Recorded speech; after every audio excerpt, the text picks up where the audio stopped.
Anti-union violence is physical force intended to harm union officials, union organizers, union members, union sympathizers, or their families. It is most commonly used either during union organizing efforts or during strikes. The aim most often is to prevent a union from forming, to destroy an existing union, or to reduce the effectiveness of a union or a particular strike action. If strikers prevent people or goods to enter or leave a workplace, violence may be used to allow people and goods to pass the picket line. Violence against unions may be isolated, or may occur as part of a campaign that includes spying, intimidation, impersonation, disinformation, and sabotage. Violence in labor disputes may be the result of unreasonable polarization or miscalculation. It may be willful and provoked, or senseless and tragic. On some occasions, violence in labor disputes may be purposeful and calculated. For example, the hiring and deployment of goon squads to assault strikers. Incidents of violence during periods of labor unrest are sometimes perceived differently by different parties. It is sometimes a challenge to ascertain the truth about labor-related violence, and incidents of violence committed by, or in the name of, unions or union workers have occurred as well. History. The practice of workers organizing and meeting resistance for organizing dates to antiquity. The first known individual killed by authorities for labor activities is likely Cinto Brandini, executed with 9 others in 1345 Florence for attempting to organize woolcoomers. According to a study in 1969, the United States has had the bloodiest and most violent labor history of any industrial nation in the world. Mass labor violence in the U.S. peaked in the early 20th century and has largely subsided since the 1940s. But the deadly suppression of labor unions on a large scale persists into the new century. In the 2012 Marikana killings in South Africa, in the ongoing assassinations of trade union members in Colombia, and the South Korean government's response to Korean Confederation of Trade Unions protests. Causes. Since unions are organized to achieve collective bargaining power to begin with, most union conflicts have been motivated primarily by economic issues, wages, working hours, safety conditions, work rules, etc., and have engaged antagonists, employers, hired strikebreakers, replacement workers, local law enforcement, with economic goals in mind. In some instances, however, other causes emerge. Race. The 1887 Thibodaux Massacre in Louisiana, the 1899 Pana riot in southern Illinois, and the 1911 Queen and Crescent killings in Kentucky and Tennessee are 3 examples of deliberate campaigns of murder against organized black workers in the American South. The first committed by landowners, the other 2 by white competitors. In South Africa, the 1922 Rand Rebellion also had underlying racial causes. Taking on the slogan, "Workers of the World, Unite and Fight for a White South Africa," quote, before their strike grew to a small-scale rebellion at the cost of 200 lives.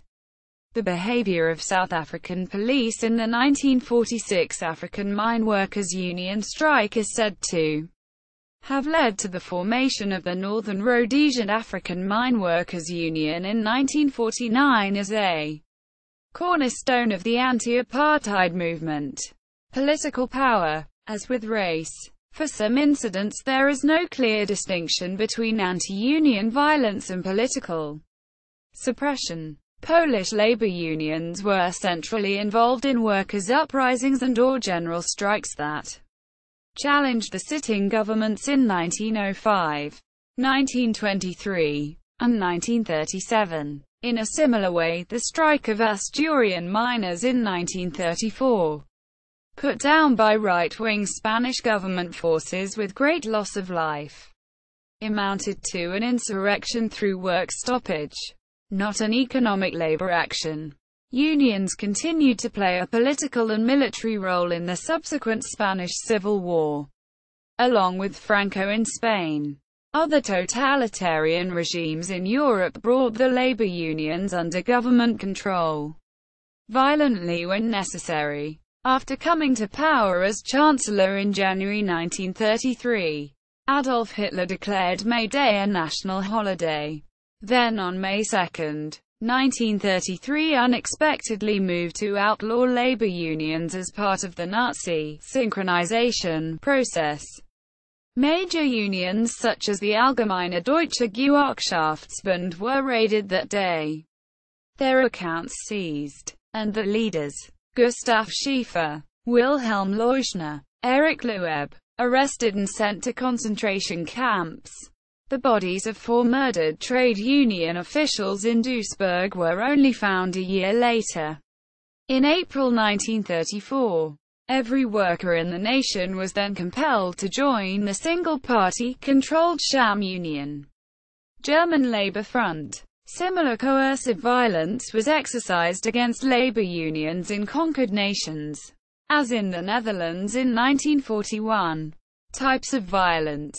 Some anti-union violence appears to be random, such as an incident during the 1912 textile strike in Lawrence, Massachusetts, in which a police officer fired into a crowd of strikers, killing Ana Lopezzo. Anti-union violence may be used as a means to intimidate others, as in the hanging of union organizer Frank Little from a railroad trestle in Butte, Montana. A note was pinned to his body which said, "Others take notice.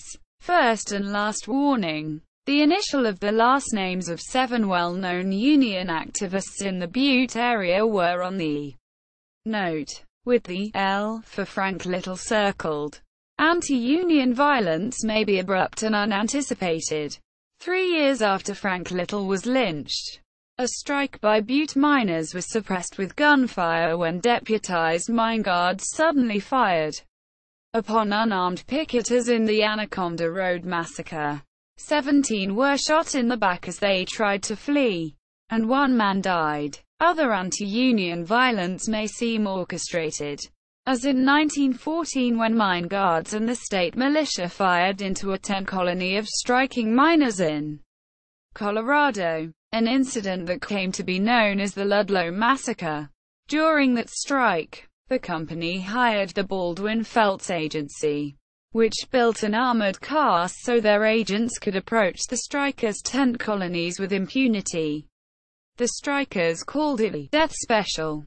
At the Forbes tent colony, quote, "The Death Special opened fire, a protracted spurt that sent some 600 bullets tearing through the thin tents. One of the shots struck miner Luca Verhernuk, 50, in the head, killing him instantly. Another striker, Marco Zamboni, 18, suffered 9 bullet wounds to his legs. One tent was later found to have about 150 bullet holes." Quote, "Sometimes there is simultaneous violence on both sides. In an auto worker strike organized by Victor Reuter and others in 1937. Quote, Unionists assembled rocks, steel hinges, and other objects to throw at the cops, and police organized tear gas attacks and mounted charges. Quote, there have been cases where violence has been perpetrated or encouraged by agents of management, intending it to be blamed on the union. Violence by country. Europe. Belgium. The Belgian general strike of 1902 was led by the coal miners of Liege, lasting 10 to 20 days and killing about 12. Russia. In the Lena massacre, hundreds of striking goldfield workers were killed by Tsarist government forces in northeast Siberia near the Lena River on the 17th of April. O.S. The 4th of April, 1912. United Kingdom. On the 17th of May 1869. a labour action of Welsh colliers, forcibly delivering the mine's new operator to the police station, developed into the Mould Riot, a confrontation between a mob of 1,500 workers and citizens versus King's Own Royal Regiment. When pelted with stones, the King's Own fired into the crowd, killing 4. Sweden. The Adelen shootings of May 1931, in which Swedish military forces opened fire against Labour demonstrators in the Swedish sawmill district of Adelen, killing 5 people, including a young girl. North America, Canada, with casualties as one indication of its national history. A Union pamphlet published in 2006 counted a total of 24 Canadian Labour martyrs since 1903, a number that includes Joseph Mayers of the Vancouver Island War of 1912–14, coal miner Albert Goodwin killed in 1918, miner Bill Davis of Nova Scotia, namesake of the William Davis Miners Memorial Day, and the 1929 case of Roswell and Voutilainen in Thunder Bay, Ontario. Roswell and Voutilainen were murdered for their pro-union efforts, resulting in the authorities in Thunder Bay conducting a major cover-up in an attempt to conceal the truth. Thunder Bay remains a hotbed of anti-union violence against pro-union individuals, resulting in Thunder Bay being labeled the capital of anti-union violence of Canada. United States. Victor Reuter, a leader of the United Auto Workers in Detroit, survived an assassination attempt in 1949, with the loss of his right eye. In 1978, William Anthony Tony Boyle, president of the United Mine Workers, was tried and found guilty of the 1969 murder of fellow United Mine Workers challenger Joseph Yablonsky. Mexico. The Cananea strike of organized mine workers in June 1906, and the Rio Blanco strike of unionized textile workers in January 1907, became 2 linked symbols of the corruption and civil repression of the administration of Mexican President Porfirio Diaz. They became household words for hundreds of thousands of Mexicans. Central and South America. Argentina. Approximately 1,500 striking rural workers were shot and killed by the Argentine army in the Patagonia uprising between 1920 and 1922. Bolivia. Government forces killed at least 19 striking mine workers in the Catavi massacre of December 1942. The workers themselves counted 400 dead. Popular protests against the November 1, 1979 coup d'état of Alberto Natush Bush. Protests led by the Central Obrera Boliviana, COB, Trade Union Confederation, were met with violence from the military. Perhaps 100 were killed, but the new government was overthrown within 2 weeks.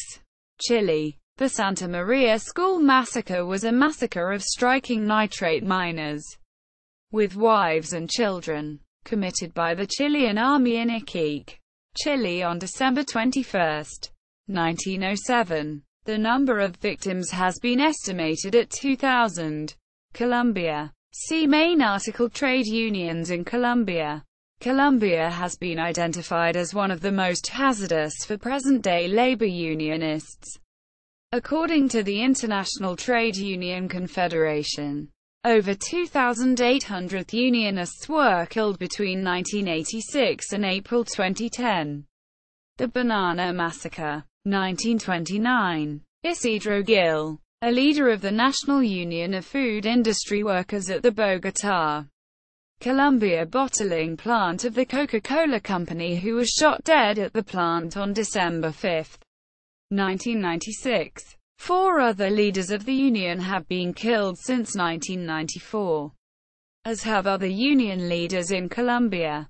El Salvador. Estimates of the number of labor union members killed in the 4 first years of the Salvadoran Civil War, 1979 to 1983. range from 3,000 to 8,000. The 2004 murder of a visiting Teamsters organizer from New Jersey brought international attention to the country's long record of hostility to union labor. Venezuela. As of 2010, some 75 union organizers and union members had been killed in the prior 2 years, according to figures compiled by the Catholic Church. New unions flourishing under the Chavez administration challenged established unions for lucrative memberships. One common tactic was public assassination. Africa. South Africa. The 1922 Rand Rebellion expanded from a strike into a small-scale rebellion at the cost of 200 lives, and the events of the 1946 African Mine Workers Union strike indirectly led to the development of the anti-apartheid movement. Asia. Cambodia. Chivichia, leader of the Free Trade Union of Workers of the Kingdom of Cambodia, FTUWKC, was shot in the head and chest while reading a newspaper at a kiosk in Phnom Penh on January 22, 2004. He had been dismissed by the INSM garment factory, located in the Chum Chow district of Phnom Penh, as a reprisal for helping to establish a trade union at the company. India. Shankar Goeniogi, a leader of the Mukti Morcha union movement in the Indian state of Chhattisgarh, was killed in Bhilai on September 27, 1991, allegedly by a hired assassin, in the middle of a major dispute about the regularization of workers' contracts in the steel and engineering industries. The alleged assassin and 2 industrialists were convicted of his murder but released on appeal. Their release is itself now subject to appeal. Australasia. Australia. A striking stevedore was killed by police in the 1919 Fremantle Wharf riot.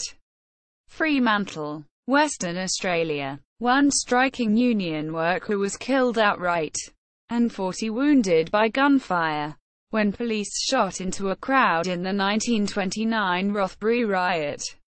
New South Wales. Described as the bloodiest event in national industrial history. Quote, New Zealand. Only 3 people have been killed in New Zealand's industrial history. Fred Evans, killed in 1912 in the Waihi miners' strike. Christine Clark, the wife of a picketing worker struck by a car on New Year's Eve 1999.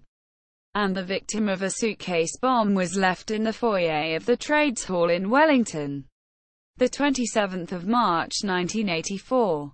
The Trades Hall was the headquarters of a number of trade unions, and it is most commonly assumed that they were the target of the bombing, although other theories have been put forward. Ernie Abbott, the building's caretaker, was killed when he attempted to move the suitcase, which is believed to have contained 3 sticks of gelignite triggered by a mercury switch. To this day, the perpetrator has never been identified. Those elements of the New Zealand police responsible for preventing and investigating such crimes were headquartered in the building across the street. See also: Labour spies, union busting, union violence, list of worker deaths in United States labor disputes.